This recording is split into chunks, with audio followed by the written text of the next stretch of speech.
I lived on the 41-foot boat fine. I figured since it was completely mine I could live there forever. I lived on it for 16 years, since the Tobias boat burned to the water line and sank. The harbor wanted it out of there. I had a diver dive on it. He found everything was destroyed. The Perminet motors I had bought as surplus. The magnetics had become non-magnetic. The wires burned out. The 40-horse motor had the aluminum block warped. It's useless.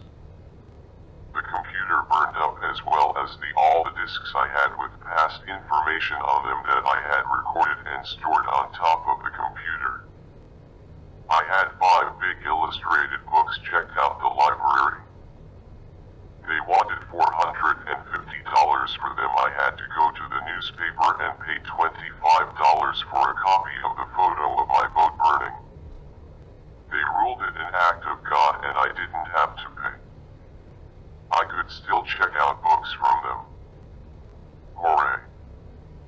The diver hooked a rope to the bow of the sunken boat and towed it towards the slipper island. It was out the anchoring area, but snagged on a ledge. And even trying to pull with 2 come-alongs from Slipper Island, it didn't move. I told the office it was gone.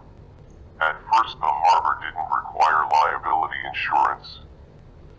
Then in a couple of years they did require that insurance. At first for $50,000, then later to $100,000. Places like State Farm and Geico will add liability for your boat if it is a recognized fiberglass boat.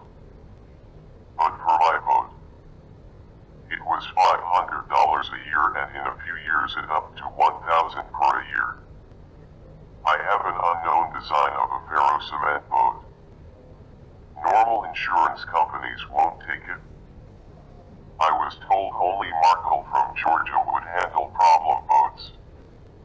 Wood boats, aluminum, steel and ferro cement boats, problem boats. For a few years I used Bud to do the inspection.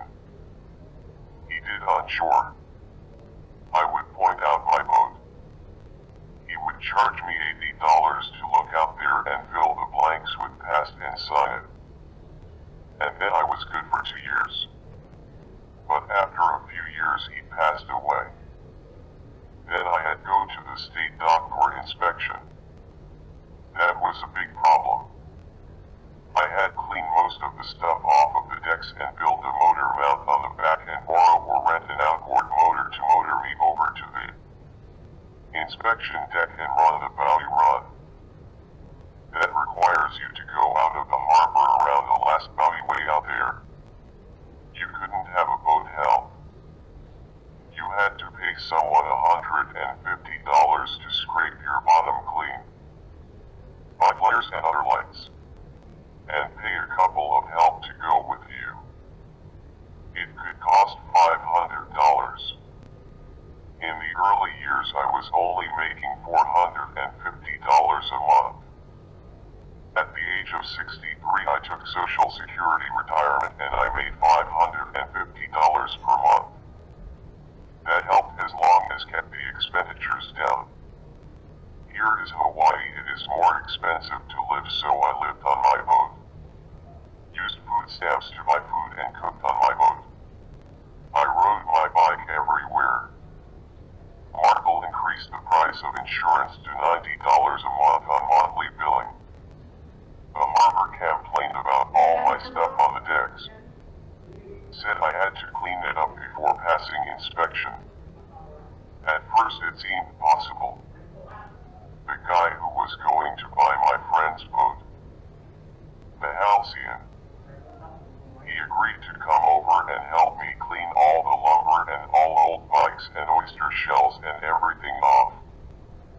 But he and Captain Ed both went into the hospital for bad staph infections from the water.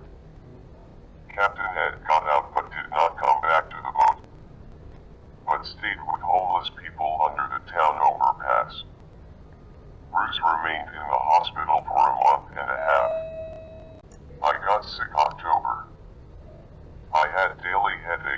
every day. Can't work much. And when I tried to renew my insurance, I was informed that Markle had canceled all Hawaiian liability insurance. The only insurance they provide is complete coverage requiring a 1,500 haul-out and a complete 1,500 inspection, which I would fail. It would take $30,000 to repair the old boat to an acceptable level. I realized I had to get rid of my ferro cement boat, as I can't afford a harbor fee for discarding it themselves. Likely $5,000 or $6,000 to haul it out and break it up and discard it in a huge dumpster bin. I rented a storage space for $200 a month and had my buddy Don haul me and my paintings and shells, and boxes of food storage and other stuff. 7 loads of stuff to the storage place. It was hard. I had headaches every day and felt weaker every trip to storage place. I loaded the important stuff to the storage space by November when the harbor could confiscate my boat and contents. I moved aboard the Halcyon. Bruce was back by then from the hospital. We made a deal to pay his son $2,000 for the boat. I contributed $500 from the $600 federal stimulus check, and he put in $500 from his stimulus check for a down payment of $1,000 for Michael. Bruce promised him the other $1,000 the next month. He never paid.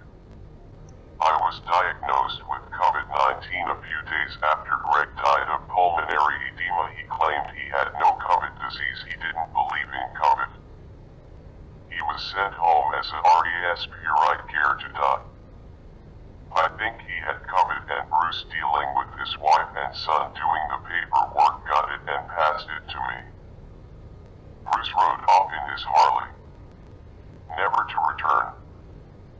We discovered later he was living with the guys under the overpass. So I lost my cement boat due to lack of insurance. At least I saved my painting in storage. I had 30 triplets hand-painted stored away. I had 35 to display when COVID-19 hit us 2 years ago. I sold 2 triplets on the zoo fence before we shut down and sold 3 more last Christmas time for low prices off of Craigslist. The first 5 of this ETSE list are sold.